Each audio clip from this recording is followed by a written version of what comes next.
పత్రికల్లో మనకు తరచుగా కనిపించే మాట కూడా ఇది, శాంతి, సమాధానము, నెమ్మది అని. ఆయన సమాధానం, నెమ్మది, శాంతితో ఉన్నాడు. ఇతరులు కూడా అలాగ ఉండాలని ఆయన కోరినాడు. అందుకే యేసుక్రీస్తు ప్రభువారు ఆయన సమాధానకర్త అని పిలువబడుతూ వచ్చిన. ఆయన చాలా రకాల కర్త కదా. మొదటిది ఆయన రక్షణకర్త, రెండవది ఆయన విశ్వాసమున కర్త, మూడవది ఆయన శాసనకర్త, నాలుగవది ఆయన న్యాయకర్త, ఐదవది ఆయన సమాధానకర్త. ఆయన సమాధానాన్ని వెల్లడి చేస్తూనే ఉన్నాడు. అందుకే ఆయన పేరే గాడ్ ఆఫ్ పీస్, సమాధానకర్త దేవుడు. ఈ మాట కొత్త నిబంధనలో 5 సార్లు మనకు కనిపిస్తుంది. 5 సార్లే సమాధానకర్త దేవుడు. మరలా సమాధాన ప్రభువు అది వేరే. సమాధానకర్త దేవుడు, గాడ్ ఆఫ్ పీస్. 5 సార్లు 5 నిర్దిష్టమైన విషయాలను మనకు తెలియజేస్తుంది. మొదటిసారి సువార్తల్లో రాయబడలేదు, కానీ బహుశా అపోస్తలుడైన పౌలు ద్వారా పరిశుద్ధాత్మ దేవుడు రోమాపత్రిక 15వ అధ్యాయంలో ఈ మాట మనకు పరిచయం చేస్తున్నాడు. రోమాపత్రిక 15వ అధ్యాయం 33వ వచనం. Roman chapter 15 verse 33. రోమా 15:33. సమాధానకర్తకి దేవుడు మీకందరికీ తోడయుండునుగాక. ఆమేన్. కొత్త నిబంధనల్లో పౌలు పత్రికల్లో కూడా ఈ సమాధానము అనే మాట తరచు తారసపడుతుంది. God of piece. దాంట్లో ఒక పదము సమాధానకర్తకు దేవుడు మీకు తోడయుండునుగాక. కనుక మొదట దేవుని తోడు మనకు జ్ఞాపం చేస్తుంది. God of peace and the presence of God. సమాధానకర్తకు దేవుడు తను మనకు తోడుగా ఉంటాడు. అందుకే సంవత్సర ఆరంభంలో మనము పాట కూడా పాడుకుంటాం, దేవుడు మనకు ఎల్లప్పుడూ తోడుగానున్నాడు.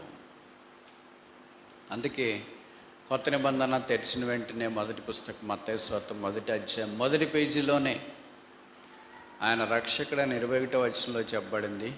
తన ప్రజలను వారి పాపముల నుండి ఆయనే రక్షించిన కనుక ఆయనకి యేసు అని పేరు. తర్వాత కింద రాయబడుతూ వచ్చింది, ఆయన తన ప్రజలకు తోడు, Immanuel, God is with us. ఈ ఇమ్మాన్యుయల్ అనే మాట బైబిల్లో 2 సార్లు రాశారు. మొదటిసారి యెషయా గ్రంథంలో రాసినారు, రెండవసారి మత్తయి సువార్తలో రాసినారు. పాత నిబంధన కొత్త నిబంధనకు చాలా తేడాలు ఉన్నాయి. దాంట్లో ఒక తేడా ఏంటంటే, పాత నిబంధనలు దేవుడు మనకు తోడుగా ఉన్నాడు. కొత్త నిబంధన ఆరంభంలో దేవుడు మనకు తోడుగా ఉన్నాడు. సువార్తల్లో పత్రికల్లో వెళ్ళేటప్పటికే దేవుడు మీలో ఉన్నాడు. Not only God was with us, God is in us. ఈ తేడా మీరు గుర్తించినారా? దేవుడు తోడై ఉండేది పాత నిబంధన. కొత్త నిబంధన ఏంటంటే దేవుడు మనలో ఉండేది కొత్త నిబంధన. ఉదాహరణకు కొరింథీయులకు రాసిన మొదటి పత్రిక 3:16లో మీరు దేవుని ఆలయమై ఉన్నారనియు దేవుని ఆత్మ మీలో. అందుకే యోహాను కూడా రాస్తాడు, మీలో ఉన్నవాడు లోకములో ఉన్నవాని కంటే greater is he that is in you than that is in the world. లోకములో ఉన్నవాడు సాతాను, మనల్లో ఉన్నవాడు యేసుక్రీస్తు ప్రభు. కనుక యేసుక్రీస్తు ప్రభు వారు మనల్లో ఉండి తన సన్నిధిని మనకు అనుగ్రహించాలని కోరుతున్నాడు. ఇంకెవరైనా యేసుని అంగీకరించకుండా ఉంటే ఉదయకాలం మరలా మేము జ్ఞాపకం చేస్తున్నాం, మనుషుని యొక్క సన్నిధి, మనుషుని యొక్క తోడు కొంతకాలమే. పెళ్ళైన వాళ్ళు, ముసలోళ్ళు కూడా అంటుంటారు, ఏంటి బ్రదర్ ఎలాగున్నారు? ఒకరికొకరు తోడుగా ఉన్నాం బ్రదర్ అని. యాత్ర కదా చివరి దాకా వచ్చి ఒకరికొకరు తోడుగా ఉన్నారు. మరి తోడు లేని వాళ్ళ సంగతి ఏంటి? వాళ్ళకి దేవుడే తోడు బ్రదర్ అని. అంటే వీళ్ళకి దేవుడు వద్దా? అందరికీ తోడు ఒక్కడే. ఇప్పుడు మనం భాషలో పద ప్రయోగం అలాగే చేసుకుంటాం, తోడు తోడు తోడు అనేది. అందరూ ఒంటరిగా వచ్చినాము, ఒంటరిగా వెళ్ళాల్సిందే. మధ్యలో ఇవన్నీ చాలా మజిలీలు ఉంటాయి. ఈ మజిలీల్లోనే పెళ్ళి, పిల్లలు, మనముడు, మనవరాళ్ళు, సంతానము, అది ఇది అన్నీ మజిలీలు అన్నీ వస్తాయి. తర్వాత మళ్ళీ క్రమక్రమేణా ఒక్కోటి తగ్గుతూ వస్తుంది. మళ్ళీ పిల్లలందరూ వెళ్ళిపోయి ఉంటారు, భార్య భర్తలు ఇద్దరే ఉంటారు. ఆ ఇద్దరిలో దేవుడు ఎవరినో ఒకరిని తీసుకుంటే ఒకరే అయిపోతారు. ఒకరే వచ్చినారు, ఒకరే వెళ్ళిపోతున్నారు. మధ్యలో కలిగేవన్నీ మజిలీలుగానే కనిపిస్తూ ఉంటాయి. కనుక ఆరంభం నుండి అంతము దాకా తోడు ఒక్కడే, ఆయనే ఇమ్మాన్యుయేల్ అనే యేసు. ఆయనే మనతో పాటు ఉండేవాడు. అందుకే ఆయన మన పాపలను క్షమించి మనల్ని ఆయన రాజ్యంలో ప్రవేశపెట్టుట కొరకాయి దేవుడు మానవుడిగా ఈ భూమి మీద ఉద్భవించినాడు. మన పాపముల కొరకే శిలువ మీదకి వెళ్ళాడు. హేతువు లేని దెబ్బలు ఎవరికి, కారణం లేని గాయాలు ఎవరికి, కొరడా దెబ్బలు ఎవరికి, రక్త ప్రవాహం ఎవరి కొరకు, దేహమంతా గాయపరచబడ్డం ఎవరి కొరకు, స్వరూపం సొగసైన లేవనివాడుగా చేయబడ్డం ఎవరి కొరకు? ఇదంతా యేసుక్రీస్తు ప్రభువారు పాపులమైన మన కొరకు చేసి, నువ్వు యేసుని అంగీకరించకుండా ఉంటే ఆయన నీకు రక్షకుడు కాకపోతే ఇమ్మాన్యుయేల్ కాలేడు. అందుకే మత్తయి సువార్త 1:21 నెరవేరకపోతే, ఆయన మనకి యేసు కాకపోతే 23వ ఉన్న ఇమ్మాన్యుయేల్ కాలేడు మనకు. మొదటి ఇమ్మాన్యుయేల్ అయి తర్వాత యేసు కాదు. ఈ మాట మీరు ఆలకించండి. మొదటి ఇమ్మాన్యుయేల్ అయి ఉండి తర్వాత యేసు కాదు. మొదట యేసు అయిన తర్వాత ఇమ్మాన్యుయేల్. అంటే రక్షకుడైన తర్వాత, మన పాపాలకు క్షమించి జీవితాన్ని మార్చినాడనే అనుభవంలోనికి మనం వచ్చిన తర్వాత అప్పుడు ఆయన మనతో ఉంటాడు, మనల్లో ఉండి నడిపిస్తూ ఉంటాడు. ఈ అనుభవంలోనికి మనం తీసుకురాబట్ట చాలా ప్రాముఖ్యం. కనుక సమాధానకర్తగా దేవుడు మనకు తోడుగా ఉంటాడు, మనల్లో ఉంటాడు, మనల్ని నడిపిస్తూ వస్తాడు. జీవితంలో రకరకాల పరిస్థితులు అన్నింటిలో మామూలుగా మనం ఆరాధనలు చెప్తాం కదా, నా తోడు, నా బండ, నా కొండ, నా ఆశ్రయం, నా దుర్గము, చివరికి కొంతమంది నా నీడ, ఇలాగ రకరకాలుగా మనము ప్రభు యొక్క సహాయాన్ని గురించి వర్ణిస్తూ ఉంటాం. కనుక చివరి దాకా మనతో పాటు వచ్చేది మన నీడే. యేసు ప్రభు వారు మనలను తనతో పాటు తోడుకొని వెళ్ళేటి కొరకే రాబోతున్నాడు. ఆయన ఇక్కడ మనకు తోడుగా ఉంటే ఆయన వచ్చిన తర్వాత మనల్ని తోడుకొని పోతాడు. యోహాను సువార్త 14 అదే అన్నాడు, నేను తండ్రి ఇంటికి వెళ్ళి, లేదా నేను నా తండ్రి ఇంటి అనేక నివాసాలు అనుభవం. రోమాపత్రిక 16వ అధ్యాయం, రోమన్స్ చాప్టర్ 16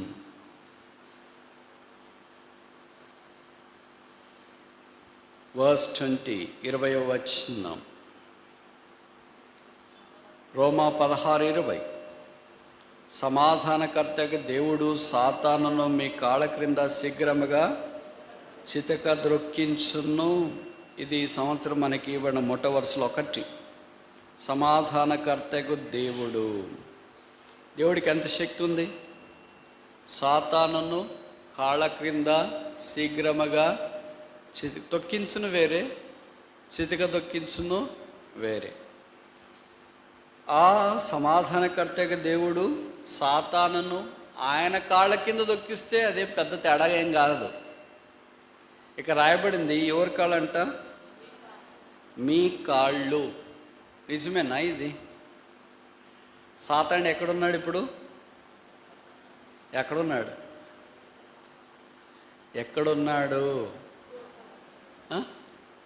వెరీ గుడ్. ఎక్కడ? సరే, వెరీ గుడ్, మీరు చాలా బాగా చెప్తున్నారు. వాడు అటు ఇటు తిరుగుతూ ఉన్నాడు. ఇందాక చెప్పినారు కదా, అటు ఇటు అటు ఇటు అటు ఇటు పోయి 5 ఉన్నాయి బైబిల్లో. అటు అటు ఇటులో యోబు దగ్గరికి వచ్చినప్పుడు ఎక్కడున్నా ఏంటి అని ప్రభు అడిగాడు.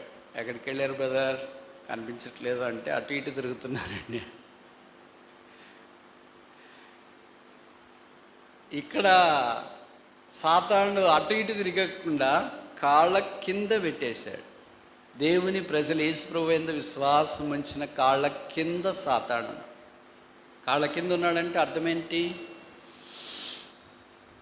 ఏం చేయలేడు, నిస్సహాయ స్థితిలో ఉన్నాడు అని అర్థం. ఎవరు కాళ్ళ కింద ఉన్నారో, ఎవరు కాలు పెట్టారో వాళ్ళకి అధికారం ఉంది, శక్తి ఉంది అని అర్థం. కాళ్ళ కింద మన చెప్పు ఉందంటే మన చెప్పును మనం ఎలాగైనా కదిలించవచ్చు. అలాగే మన కాళ్ళ కింద ఒక చీమ ఉందనుకో, ఎలాగైనా కదిలించవచ్చు దాన్ని. ఒక కాళ్ళ కింద తర్వాత ఇంకేదన్నా ఫ్లవర్ లాంటిది ఉందనుకో, ఎలాగైనా మనం కదిలించవచ్చు. అంటే కాలు కింద ఉన్న తర్వాత కాలు ఆధీనంలో అది ఉంటుంది, కదిలించడానికి చాలా తేలిగ్గా ఉంటుంది. కానీ సాతానును సమాధానకర్తకి దేవుడు మీ కాళ్ళ కింద శీఘ్రముగా చితకదొక్కించు. దేవుడు సాతాను పెట్టిన స్థలం అది. కానీ సాతాను మనం ఏం చేసినామంటే, నువ్వు కాళ్ళ కింద ఎందుకుంటావులే, మా ఫ్రెండే కదా, వచ్చి మాతో పాటు ఉందోలే. అవ్వ ఎలాగనిందో, అవ్వ కాళ్ళ కింద సాతాను పెడితే సర్పం యుక్తి కలిగి అవ్వ దగ్గరికి వచ్చి మోసం చేసింది కదా. అలాగే సాతాను కూడా మనం మోసం చేస్తూనే ఉంటాడు. కాళ్ళ కింద ఉండేవాళ్ళు ఎలా మోసం చేస్తారు? మరి అక్కడ ఉండట్లేదు. వీ హ్యావ్ డిస్ప్లేస్డ్ హిమ్, మనం ఆయన స్థానాన్ని మార్చేసినాం. అందుకని మనం బలవంతులమై ఉండటానికి బదులుగా సాతానే బలవంతుడయ్యాడు. నేను ఇందాక ఒక వాక్యం చెప్పాను కదా, యోహాను 1వ పత్రికలో, మీలో ఉన్నవాడు లోకములో ఉన్నవానికంటే గొప్పవాడు. కనుక మనల్ని బట్టి కాదు ఈ గొప్పతనము, మనల్ని బట్టి కాదు ఈ శక్తి. మన కాళ్ళ కింద సాతానుడు అక్షరానుసారమని కాదు. ఇక్కడ యేసుప్రభు మనలో ఉన్నాడు కనుక మన కాళ్ళ కింద ఉన్నాడంటే యేసుప్రభు కాళ్ళ కింద ఉన్నాడనే అర్థము. యేసుప్రభు ద్వారా ఈ విజయం మనకు సంప్రాప్తం అవుతుంది అని అర్థం. కానీ లోక పరిస్థితులు మన చుట్టుండేవన్నీ మనం చూసినప్పుడు ఏమనిపిస్తుంది? ఏంటో బ్రదర్, వాక్యానికి బైబిల్ జీవితంలో రాయబడిన సంగతికి మన జీవితాలకి చాలా తేడా అనిపిస్తుంది. ఎంత తేడా అనిపిస్తుంది అంటే కొన్నిసార్లు 120 డిగ్రీలు అనిపిస్తుంది. సాతానేమో మన కాళ్ళ కింద అన్ని రాసినారు, ఇక్కడేమో గొంత పట్టుకొని ఉన్నాడు. మరి ఏది కరెక్టు? గొంత పట్టుకొని ఉన్నాడు, చేతులు పట్టుకొని ఉన్నాడు, గుండె పట్టుకొని ఉన్నాడు. ఇలాగ సాతాను మనల్ని పూర్తిగా నియంత్రిస్తూ ఉన్నాడు. అయితే ప్రభువుకు స్తోత్రాలు. వాని నియంత్రణ కొంతకాలం మాత్రం. భగత్ సింగ్ గారు చిన్నప్పుడు యేసు ప్రభుని ఎరగక మునుపు ఆయన ఒక స్కూల్లో చదువుకునేవాడు. వాళ్ళ నాన్నగారు ఇండియాలోనే స్కూల్కి రోజు వదిలేసి వచ్చేవాడు. అప్పుడేం సైకిల్ బళ్ళు అవి లేవు కదా, రోజు తీసుకుని వెళ్ళి స్కూల్లో వదిలేసి వచ్చేవాడు. మధ్యాహ్నం భోజనం కొరకు వాళ్ళ మమ్మీ అనంతపురం భాషలో చెప్పాలంటే క్యారేజ్ పంపించింది.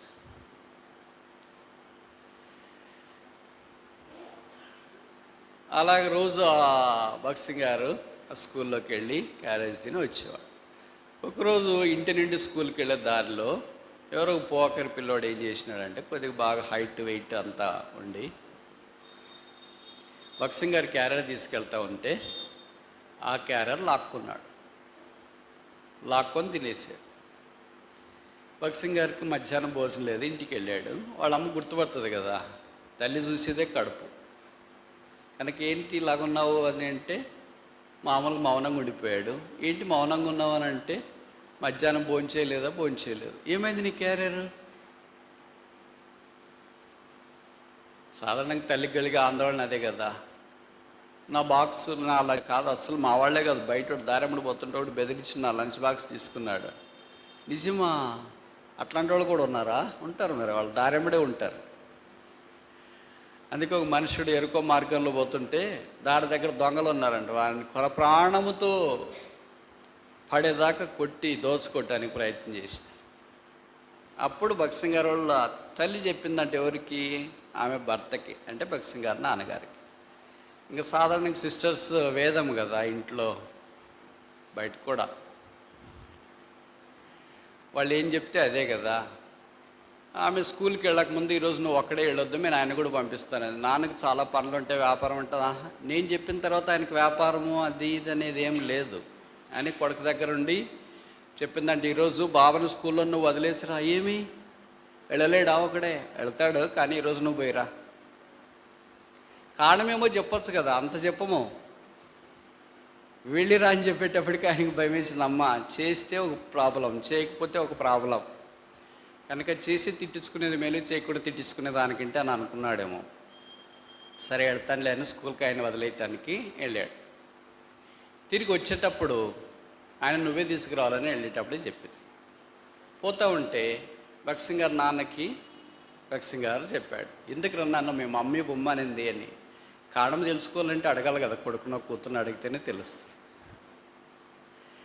అడిగితే భక్సింగ్ గారు చెప్పారంట, రోజు నా క్యారియరు ఒక ఆయన తీసుకొని తింటున్నాడు, అది మమ్మీకి చెప్పాను, అందుకనే మమ్మీ నేను నాకు తోడు పంపించింది అని. అప్పుడు భక్సింగ్ గారు వాళ్ళ నాన్న అన్నాడంట, సరే నీ క్యారియర్ నువ్వు తీసుకొని ముందు పోతుండు, నేను వెనక్కి వస్తుంటా ఎవరో ఒక బాటసారి మాదిరి అని చెప్పాడు. కరెక్ట్ భక్సింగ్ గారు క్యారియర్ తీసుకొని స్కూల్కి వెళ్ళేటప్పుడు ముందు పోతా ఉంటే రోజు వచ్చే ఆ టక్కరి ఆనసుడు వచ్చి క్యారియర్ తీసుకోవటానికి ప్రయత్నం చేసి భక్సింగ్ గారు ఆయన్ని రెసిస్ట్ చేసి నిరోధించినాడు. ఆ క్యారియర్ ఈను అది ఇది అట్లా. అంతలోకి వాడు నాన్న వచ్చినాడు, ఎవరా నువ్వు అని చేయబట్టుకు. ఎవరిని? ఆ దొంగ అబ్బాయిని పట్టుకునేటప్పటికి వాడు గిలగిళ్ళు ఆడిపోయాడు. గిలగిళ్ళు ఆడిపోతావు, నేను ఇంకోసారి చేయను. ఏం చేసేవరా ఇందాక? రోజు మీ వాడు క్యారియర్ బాక్స్ తీసుకుంటున్నా, నేను ఇంకోసారి తీసుకొని రోజు నువ్వు బాక్స్ తీసుకొని మా వాడిని పస్తు పెడుతున్నావా? ఇలాంటి పనులు నువ్వు చేయొచ్చా అని బెదిరించిన.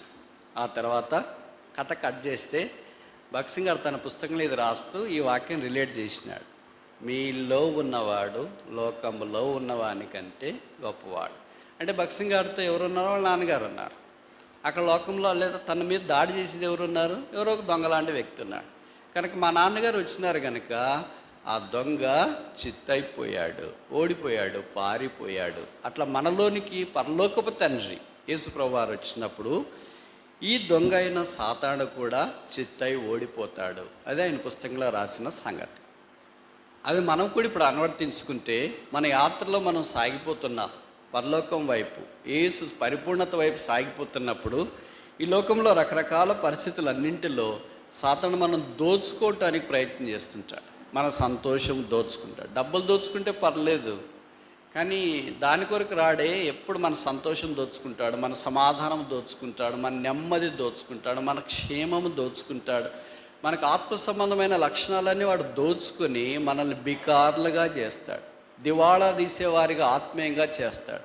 ఆ కారణం చేత ఆత్మ సంబంధమైన దివాళా తీసిన వారమై నష్టపోవటానికి అవకాశం ఉంది. అందుకే అపోస్తలుడైన పౌలు పరిశుద్ధాత్మ ద్వారా రోమీలికి రాస్తున్న సంగతి ఏంటంటే, సమాధానకర్తకి దేవుడు సాతాను మీ కాళ్ళ క్రింద, అంటే రోమాయిల సైన్యం ఎలాంటిదంటే చాలా బలమైనది. ప్రపంచములో కొత్త నిబంధనలో బైబిల్ చరిత్రలో రోమా సైన్యము చాలా బలమైనది. ఏదైనా రోమా సైన్యం తర్వాతే కొత్త నిబంధన దినాల్లో. పాత నిబంధన దినాల్లో ఐగుప్తు సైన్యంతో ఆరంభించబడింది ఈ రాజ్యాలు. ఈ రోమే సైనికులు అంటే బలానికి పెట్టింది పేరు. వాళ్ళని చూస్తేనే దడుచుకునేటట్లు. మామూలు మనం అర్థం చేసుకోవాలంటే సిటీలో ఉన్న వాళ్ళకి తెలిసింటారు కదా, హోటల్స్ దగ్గర బాక్సర్స్ అని ఉంటారు. సఫారీ వేసి కండాలు ఇలాగ పెంచేసి ఇట్లుంటారు, మన పక్కనే ఉంటారు. ఇది ఎవరా అనేటట్టు ఉంటాం, బాక్సర్, ఆయన పేరే బాక్సర్. అలాగ రోమా సైనికులు అంత బలమైన వారు. అందుకే పౌలు ఏం గుర్తు చేస్తాడంటే, రోమా సైనికుని కంటే నీ బలం గొప్పది యేసుక్రీస్తులో. రోమా సైనికుడు ఒకవేళ తనతో ఉన్న లేదా తన ప్రభుత్వంతో విభేదించే వారికి హాని చేయొచ్చు, కానీ మీ ద్వారా యేసుక్రీస్తు ప్రభు చేసే కార్యములు గొప్పవి అని రోమాల్లో ఉన్న క్రైస్తవులను తెలియచేయటానికి, ప్రోత్సహించడానికి ఈ మాటలు రాయడం మనకు పరిచయం. అందుకని మీకు గమనం ఉందో లేదో తెలియదు, కానీ రోమపత్రిక 16వ అధ్యాయంలో పౌలుకు పరిచయమైన వారందరికీ శుభములు చెప్తూ రాసినాడు. బైబిల్ అంతట్లో ఒక గొప్ప దైవజనుడు ఇతరులను ప్రోత్సాహపరిచింది మొదటిసారి పౌలే అంటే తప్పు కాదేమో. 26 మంది పేర్లు రాశాడు ఇక్కడ, 26 మెంబర్స్. వారందరికి శుభము అని. సాధారణంగా మనం పౌలు స్థానంలో ఉన్నామనుకో, ఉండము, ఎందుకు అంత ఆలోచించుకోవాలా? మామూలుగా ఉంటేనే ఏంటి బ్రదర్ వాళ్ళు ఆ పలానా సాయం చేసేగా థ్యాంక్స్ చెప్పంటే, బ్రదర్ మనం ఒకసారి థ్యాంక్స్ చెప్తే వాళ్ళు తల మీద కూర్చుంటారు తెలుసా, వాళ్ళని ఎట్ట పెట్టాలో అట్టే పెట్టాలా. అందుకే మన జీవితంలో రోమా 16 ఉండదు. Thanking others. ఎంతోమంది ప్రయాసపడినారు. పౌలు ఏంటి వాళ్ళకి థ్యాంక్స్ చెప్పడం ఏంటి? పౌలు చెప్పకపోయినా కూడా చెల్లిపోతుంది, వాళ్ళంతా సామాన్యమైన వాళ్ళు. పౌలు పిలుపు ఎక్కడ, పౌలు తాత్పర్యం ఎక్కడ, పౌలు బోధ ఎక్కడ, పౌలు ఆధ్యాత్మికమైన ఉన్నత శిఖరం ఎక్కడ? అయినా పౌలు ఎక్కడ దాకా దిగేసేది అంటే వాళ్ళ దాకా దిగేసి ఇక్కడ చాలామంది పేర్లు రాసినారు కదా.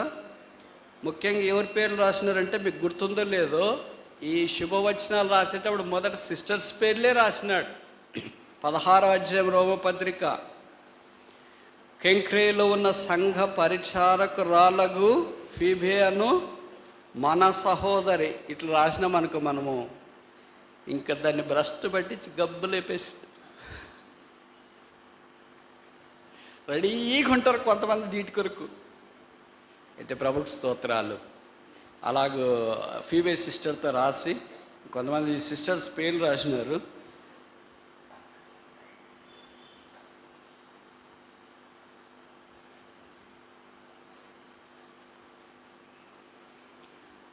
చాలా డిఫరెంట్ పేర్లు మనకు ఇక్కడ కనిపిస్తూ ఉంటాయి. వారి వారి పేర్లు చూసినప్పుడు ఇలాంటి పేర్లు కూడా బైబిల్లో ఉన్నాయా అని అనిపిస్తుంది. నేను ఈ మధ్యలో ఒక స్థలానికి వెళ్ళినప్పుడు పేర్లు పెట్టమని ఒక చిన్న పాపకి వాళ్ళ తల్లిదండ్రుల పేరు రాసి పాప పేరు కూడా రాసి ఇచ్చినారు. రాసి ఇచ్చితే ఆ పేరు తర్వాత చెప్తా. అసలు ఈ బైబిల్లో ఈ పేరు ఉందని నాకు ఆశ్చర్యం వేసింది. ఉంది. ఇన్నిసార్లు నాకు బైబిల్తో పరిచయం ఉన్నా తెలియని పేర్లు, మనకు పరిచయం లేని పేర్లు, మనం ఎరగని పేర్లు అపోజిట్ పౌలు గుర్తుపెట్టుకొని మరలా రాసినాడు. చూడండి, మనకు కొంతమంది ఎవరైనా పేర్లు ఉన్న పరిచయం ఉన్న వాళ్ళు ఉంటారనుకోండి, మనం అడుగుతాం ఎవరైనా విశ్వాసులు కానీ, అక్క బ్రదర్ బాగున్నారా, అక్క బాగున్నారా, సిస్టర్ బాగున్నారా అని అడిగిన తర్వాత మీ దగ్గర పలానా బ్రదర్ ఎవరో ఉండే పేరు గుర్తు రావట్లేదు అంట. పౌలు ఎంత పరిచయం చేసినాడు కదా, 3 యాత్రలు చేసినాడు, 30 సంవత్సరాలు తిరిగినాడు, ఆయన పేర్లు మర్చిపోలే. అనగా ప్రభు నామమున పరిచర్య జరిగించిన దాన్ని గుర్తుపెట్టుకొని జ్ఞాపకం చేస్తూ వారికి వందనములు శుభములు తెలియజేసి, ఇది క్రైస్తవ ధర్మం, క్రైస్తవ లక్షణం. మనం ఈ క్రైస్తవానికి భిన్నంగా ప్రవర్తిస్తాం. ఎందుకంటే మనం వాళ్ళ పేర్లు చెప్తే వాళ్ళు గొప్ప వాళ్ళు అయిపోతారు బ్రదర్, వాళ్ళు ఎక్కువ ఫీల్ అయిపోతారు బ్రదర్, వాళ్ళు పైన ఉంటారు బ్రదర్. ఎవరు చెప్పారు? మీరు అనుకుంటున్నారు అంతే. అట్లా ఆత్మీయులు అలాగ అనుకోరు. ఎందుకంటే పౌలు వీళ్ళ పేర్లు రాసి, వీళ్ళ పేర్లు రాయకుండా ఉంటే మనకు వీళ్ళ పేర్లు తెలిసిండేవి కాదు. వీళ్ళ పేర్లు తెలియకపోతే మన పిల్లలకు కూడా వీళ్ళ పేర్లు కొన్ని మనం పెట్టుకునే వాళ్ళము కాదనుకో. 3వ చూస్తామా? ఫిలిప్పీ పత్రిక 4వ అధ్యాయం 9వ వచనం. ఫిలిపియన్ చాప్టర్ 4 verse 9. ఫిలిప్పీ 4:9. మరియు మీరు నా వలన ఏవి నేర్చుకొని అంగీకరించుతురో, నా యందున్నట్టుగా ఏవి వింటురో, ఏవి చూచితురో అట్టి వాటిని చేయుడి. అప్పుడు సమాధానకర్తకి దేవుడు మీకు, అప్పుడు ఎప్పుడు? పౌలు వలన ఏమి విని నేర్చుకున్నామో, ఏది ఆయన చూసి నేర్చుకున్నామో అట్టి వాటిని చేసినప్పుడు, అంటే బైబిల్లో రాయబడిన సంగతులను వినడం మాత్రమే కాకుండా ఆ ప్రకారంగా చేయటానికి పూనుకున్నప్పుడు అప్పుడు దేవుడు మనకు తోడైంటాడానికి వాగ్దానం జ్ఞాపకం చేయబడదు. The promise of the peace of God or God of peace. సమాధానకర్తగా దేవుని యొక్క వాగ్దానం, దేవుడు మనకు తోడుగా ఉంటాడని. ఎప్పుడు? నేర్చుకున్నప్పుడు. నేర్చుకోవడము అని అంటే మనకు సాధారణంగా ఇష్టం ఉండదు. ఇక్కడ ఏం రాయబడిందంటే, నా వలన ఏవి నేర్చుకొని అంగీకరించితురో. నేర్చుకోవడం అనేది జీవితాంతం జరిగే ప్రక్రియ. ఇది కొంతకాలం నేర్చుకొని ఆగిపోయేది కాదు. మనం ఏమనుకుంటామంటే నేర్చుకునేది, ఆత్మీయంగా నేర్చుకునేది భౌతికంగా నేర్చుకునే వాటికి పోల్చడానికి వీల్లేదు. ఉదాహరణకు మీరు సైకిల్ నేర్చుకోవాలనుకున్నారు, సైకిల్ జీవితాంతం నేర్చుకునే ప్రక్రియ కాదు. ఒకసారి నేర్చుకుంటాం, 1 వారం 2 వారాల తర్వాత కింద పడతాం, పైకి లేస్తాం, మామూలు అయిపోద్ది. అక్కడ ఇక్కడ పోయి తగిలిస్తాం. సైకిల్కి దెబ్బలు తగలడమో మనకు తగలడమో జరుగుతుంది. అలాగే 2 వీలరు, అలాగే కారు. దాని తర్వాత మనం దాని గురించి కొంత అవగాహన వచ్చిన తర్వాత, ఇంక మీకు తెలుసు కదా, పిల్లలు కుర్రోళ్ళు ఇట్లా సెలవుల్లో బాడీకి సైకిల్ తీసుకొని చేతులు వదిలేసి దొక్కుతుంటారు గ్రౌండ్లో. కొంతమంది ఆర్ఆర్ రోడ్లకు వెళ్ళి 2 వీలర్ను కూడా చేతులు వదిలేసి నడుపుతూ ఉంటారు, కార్లు కూడా చేతులు వదిలేసి. అదంతా రోజులు గడిచే కొలది వాళ్ళు అభ్యాసం చేసుకుంటూ ఉంటారు. ఆత్మీయంగా నేర్చుకునే దాంతో పోల్చుకోవడానికి లేదు. ఎందుకంటే అది ఒకసారి నేర్చుకున్నాం కనుక ఇంకెప్పుడైనా మనం కూర్చుని వెంటనే మనకు ఆటోమేటిక్గా మన చేతులు ఎక్కడికి వెళ్ళాలా, కాళ్ళు ఎక్కడికి వెళ్ళాలా అటుకి వెళ్తూ ఉంటాయి. ఎప్పుడు క్లచ్ పట్టుకోవాలో, ఎప్పుడు బ్రేక్ పట్టుకోవాలో, ఎప్పుడు హ్యాండిల్ తిప్పాలనేది మనకు తెలియకుండా మనం మాట్లాడుతుంటాం. తర్వాత రోడ్డు చూస్తుంటాం, కాళ్ళు చేసేవి కాళ్ళు చేస్తుంటే, కళ్ళు చేసేవి కళ్ళు చేస్తే, చేతులు చేసేవి చేతులు చేస్తూ ఉంటాయి. అది భౌతికంగా నేర్చుకునే విషయాలు. కానీ ఆత్మీయంగా మనము నేర్చుకోవాల్సిన విషయాల దగ్గరికి వచ్చేటప్పటికి జీవితాంతం ఉంటుంది నేర్చుకునే ప్రక్రియ. ఇది ఆగిపోదు. ఇది సెమిస్టర్స్ కాదు. చాలామంది అనుకుంటారు 4 సెమిస్టర్స్ అయిపోతే అయిపోద్దులే, లేవు 4 ఇయర్స్లో 8 సెమిస్టర్స్ అయిపోతే అయిపోద్దులే అని అనుకుంటారు. ఇది సెమిస్టర్ వైజ్ కాదు, ఇది లైఫ్ లాంగ్ ప్రాసెస్. ఇది మనం నేర్చుకుంటూనే ఉండాలి. గ్రీకు దేశంలో ఒక తత్వవేత్త ఉండేవాడు. ఆయన పేరు అరిస్టాటిల్. చాలా గొప్ప తత్వవేత్త. ఆయన రకరకాల సంగతులను గురించి బోధించినాడు. చివరికి ఆయన అవసాన దశలో ఉన్నప్పుడు, ఇంకా కొన్ని గంటల్లోనే చనిపోతాడన్నప్పుడు కొంతమంది ఆయనకు పరిచయమైన వారు వచ్చి ఇలాగ అడిగారట, మీరు కొన్ని గంటల్లో చనిపోతారని అర్థమవుతుంది కదా, ఇప్పుడు ఆఖరిగా మీ కోరిక తీర్చాలనుకుంటున్నాం, ఏం చేయమంటారు అని. మనమైతే ఏం చెప్పింటాం? మనకు అంత అవకాశం రాదనుకుంటా. ఒకవేళ వచ్చినా కూడా మనం భౌతికంగా ఆలోచిస్తాం. మా బంధువులను, రక్త సంబంధికులను, మా మందిరం దైవ సేవకులను వీళ్ళు పిలవండి, ప్రార్థన చేసిపోతారు, ఇలాగ మనం ఆలోచిస్తామేమో. ఇంకా రకరకాలుగా ఆలోచిస్తామని తెలియదు. లేకపోతే భార్య పిల్లల దగ్గర పిలుచుకొని ఏవి ఎక్కడెక్కడ పెట్టినారంటే ఇంపార్టెంట్ ఉంటాయి కదా, ప్రామిసర్ నోట్లు లాంటివి, డబ్బులు లాంటివి, బంగారం లాంటివి, ఆస్తులు లాంటివి, ఆధార్ కార్డు లాంటివి, పాన్ కార్డు లాంటివి అన్నీ ఎక్కడ పెట్టారో భవిష్యత్తు చెప్తామేమో. ఆయన ఏం చెప్పాడో తెలిసిన, నాకు వయలిన్ నేర్చుకోవాలని ఉంది అని అన్నాడు. ఈ అవసాన కాలంలో సస్తున్న గంటల్లో నువ్వు వయలిన్ నేర్చుకునేది ఎప్పుడు, వయలిన్ పాటలు పాడేది ఎప్పుడు, నీ ఆర్కెస్ట్రాకి వచ్చేది ఎప్పుడు, అందరికి చప్పట్లు కొట్టేది ఎప్పుడు, ఇవన్నీ మీకేం ఉపయోగం అండి అని ఆయన అడిగారంట. లేదు, నేను నేర్చుకోవాలనుకుంటున్నా, వయలిన్ బాగా వాయించేవన్నీ తీసుకొని వచ్చినారు. ఒక గంట సేపు వాయించిన తర్వాత ఈయన కూడా వయలిన్ నేర్చుకోవడం ఆరంభించినాడు. ఇంకంతేనండి, ఇంకేం నేర్చుకోవాలనుకుంటున్నారు అని అంటే, ఇప్పుడు నేను కీబోర్డు నేర్చుకోవాలనుకుంటున్నాను. ఏంటి మీకు మెంటలా? దగ్గరికి వస్తున్న గంటలు, ఇంక సమాధికి గంటలు దగ్గరికి వస్తున్నారు, ఇంకా అది నేర్చుకోవాలి ఇది నేర్చుకోవాలంటుంటే, అప్పుడు కొన్ని నేర్చుకున్న తర్వాత ధైర్యం చేసి కొంతమంది అడిగారంట ఆయన్ని, ఎందుకంటే నేను మీరు నేర్చుకోవాలని అంటున్నారు, ఇది చనిపోయే దశల్లో ప్రశాంతంగా మీరు ఏది తలంచినారో మీకు ఇష్టమైన వారితో కొంత మాట్లాడి అలాగే మీ జీవితాన్ని ముగించవచ్చు కదా అంటే, ఆయన అన్నాడంట, learning is a life long process. I want to learn until my last breath. నేర్చుకోవడం అనేది జీవితాంతం జరిగే ప్రక్రియ. నా చివరి ఊపిరి దాకా నేను నేర్చుకుంటూనే ఉంటా. ప్రపంచాన్ని శాసించిన గ్రీక్ థియోలాజిషియన్స్, ఫిలాసఫర్స్ అలాంటి గౌరవప్రదమైన తీర్మానం కలిగి ఉన్నప్పుడు, ఆధ్యాత్మికమైన వలయంలో కూడా మనం జీవితాంతం కడ ఊపిరి దాకా నేర్చుకోవాల్సిన వారమై ఉన్నాం. అందుకే ప్రభు మనకిచ్చే ఆజ్ఞ మత్తయి సువార్త 11 ఏంటంటే, నా యొద్దకు వచ్చి నేర్చుకునండి, లర్న్ ఆఫ్ మీ, నా యొద్ద నేర్చుకో. అన్నీ నేర్చుకునేవే ఉన్నాయి. ఇప్పుడు నేను ఇలాగ ప్రశ్న అడగొచ్చా, ఏమి నేర్చుకున్నాము, ఏమి నేర్చుకోవాలి? సాధారణంగా మనం స్కూల్కి వెళ్తే, కాలేజీలకు వెళ్తే టీచర్లు ఏం చెప్తారంటే, నిన్న మనం ఇది నేర్చుకున్నాం, గుండె ఎలాగ పనిచేస్తుందో నిన్న నేర్చుకున్నాం. ఈరోజు కడుపులో మెటబాలిక్ యాక్టివిటీ ఎలాగ జరుగుతుందో నాడీ వ్యవస్థ అందాం అనుకో, సరే, నాడీ వ్యవస్థ ఎలాగ పనిచేస్తుందో మనం నేర్చుకోవడానికి ప్రయత్నం చేస్తాం అని టీచర్ అన్నాను.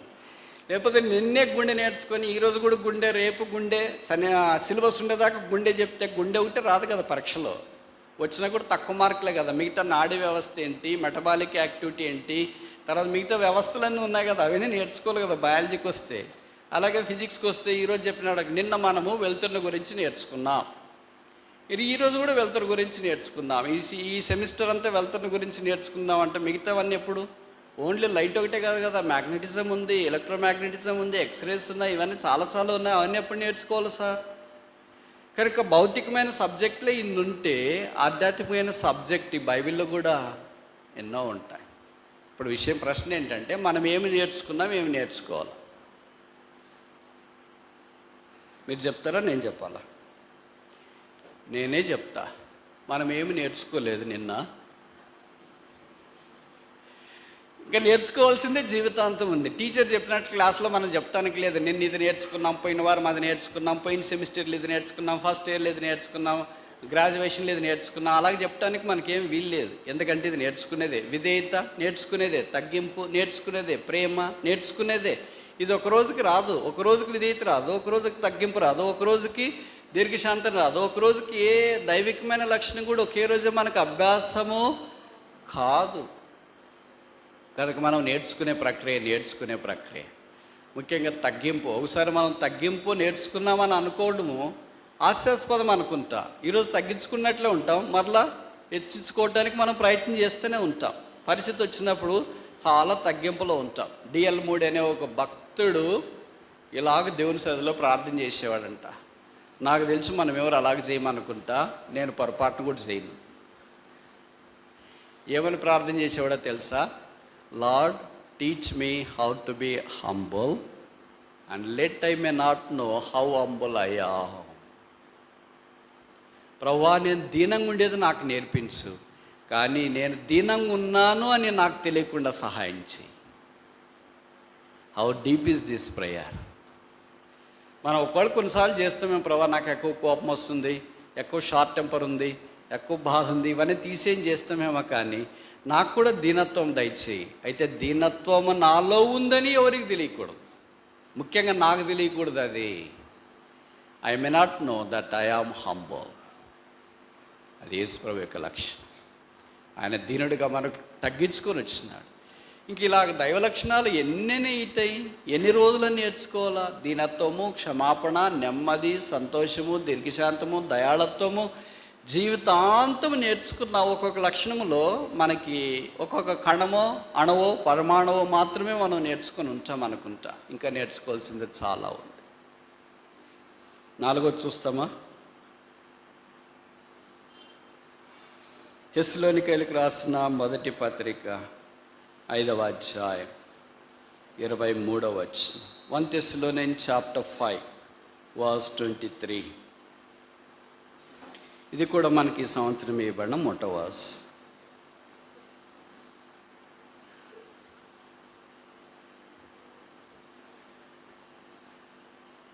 తెస్సలోనికైలకు రాసిన మొదటి పత్రిక 5వ అధ్యాయం 23వ వచనం. సమాధానకర్తగా దేవుడే మిమ్మల్ని సంపూర్ణముగా పరిశుద్ధపరచునుగాక.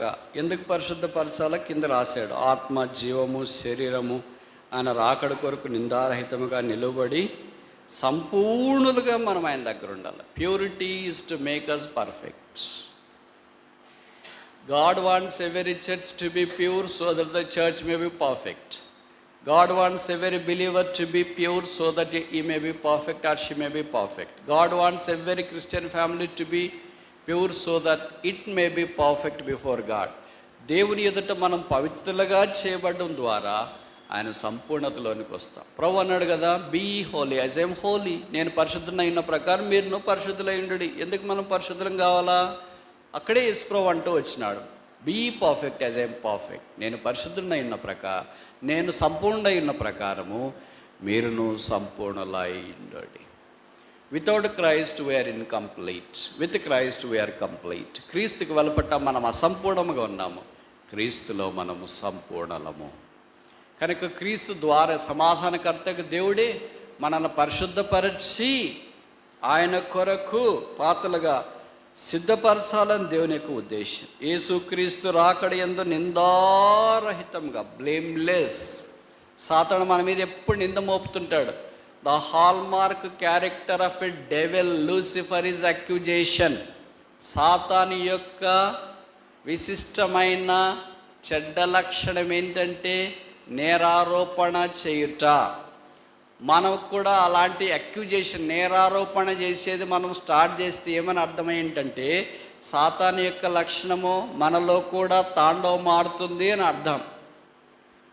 నేరారోపణ వాడు చేస్తూనే ఉన్నాడు. యేసు ప్రభువు మీద కూడా నేరారోపణ చేయటానికి వెనకంజ వేయిన వాడు సాతానుడు. That is the power of accusation. నేరారోపణ చేయటానికి అలాగే యేసు ప్రభు వారిని, అంటే మానవ రీత్యా ఆలోచిస్తే నేరారోపణతోనే ఆయన సిలువ వేసినారు. యూదులకు రాజని ఆయన ప్రకటించుకున్నాడు కనుక ఆయన చంపేయండి అన్నారు. కానీ దైవ సంకల్పం ప్రకారం మనందరి పాపముల కొరకు లోకరక్షకుడని యేసుక్రీస్తు ప్రభువారు సిలువలో తన ప్రాణాన్ని బలిగా యాగంగా అర్పించాలనేది ఉద్దేశం. కనుక నేరారోపణ తీవ్రమైనది. ఆ అక్యూజేషన్లోనికి మనం ఉండకుండా నిందారహితులముగా ఉండాలని దేవుని యొక్క ఉద్దేశం. ఇప్పుడు దాకా 5 సందర్భాల్లో సమాధానకర్తగా దేవుడు అనే హెబ్రీ పత్రిక 13వ అధ్యాయం మనకు తెలుగులో 20-21 కలిసి ఉన్నాయి. నేను మధ్య భాగం చూస్తాను, మీరు ఆలకించి. యేసు అను మన ప్రభువును నిత్యమైన నిబంధన సంబంధమగు రక్తమును బట్టి మృతుల్లో నుండి లేపిన సమాధానకర్తకు దేవుడు యేసుక్రీస్తు ద్వారా తన దృష్టికి అనుకూలమైన దానిని మనలో జరిగించుచు ప్రతి మంచి విషయంలోనూ తన చిత్త ప్రకారం చేయుటకు మిమ్మును సిద్ధపరచునుగాక. యేసుక్రీస్తుకు యుగములో మహిమ కలుగునుగాక. తన దృష్టికి అంగీకారమైన దానిని మనలో 4 తెలుగులో కింద రాశారు ఫుట్ నోట్లో, మీలో. కనుక ఆయన చిత్తమును మనం నెరవేర్చేవారు గుండుటి కొరకై సమాధానకర్తగా దేవుడు మనకు సహాయం చేయాలని కోరుతున్నాడు. పర్ఫెక్టింగ్ ద సెయింట్స్, పరిశుద్ధులైన వారిని సంపూర్ణులుగా చేయాలని దేవుని యొక్క ఆలోచన ఉన్నది. నా శాంతిని మీకు అనుగ్రహించుతున్నాను. ఆయన శాంతమూర్తి, ఆయన సమాధానాధిపతి. ఆయన మనకు ఈ సమాధానకర్తకు దేవుడుగా తను తానే ప్రత్యక్షపరచుకున్నాడు. తద్వారా ఈ ఆధ్యాత్మికమైన అనుభవంలో మనం కొనసాగుతూ ఆ సమాధానకర్తకు దేవుడు అనుగ్రహించే నిర్దోషమైన, నిందారహితమైన, పరిశుద్ధమైన ప్రవేశము పరలోక రాజ్యంలో మనం పొందాలని ఆయన యొక్క ఉద్దేశం. పరలోకానికి వెళ్ళిన తర్వాత ఈ క్షేమము ఇది మనకు ఇంకేమీ ఉపయోగం ఉండదు.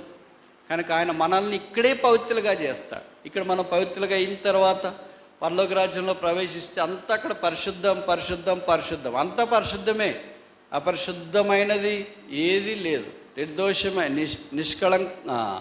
నిషిద్ధమైనది ఏది అక్కడ కనిపించదు. బైబిల్లో రాయబడింది అక్కడ మరణము లేదు. ఆ రాజ్యం కొరకు మనం ప్రవేశిస్తున్నాం, సిద్ధపడుతున్నాం. ఆ దేశంలో సదాకాలం ఉండాలని దేవుని యొక్క ఉద్దేశం. కనుక నా శాంతి మీకు అనుగ్రహించి వెళుతున్నాను. ఆయన ఇచ్చే శాంతిని అనగా పరిశుద్ధాత్మ దేవుని మన హృదయంతరంగములో ప్రతిష్ఠించుకొని ఆ దేవునికి అప్పగించుకొని ఆ రాకడ కొరకు సిద్ధపడినట్లు ప్రభువు మనకు సహాయం చేయనుగాక.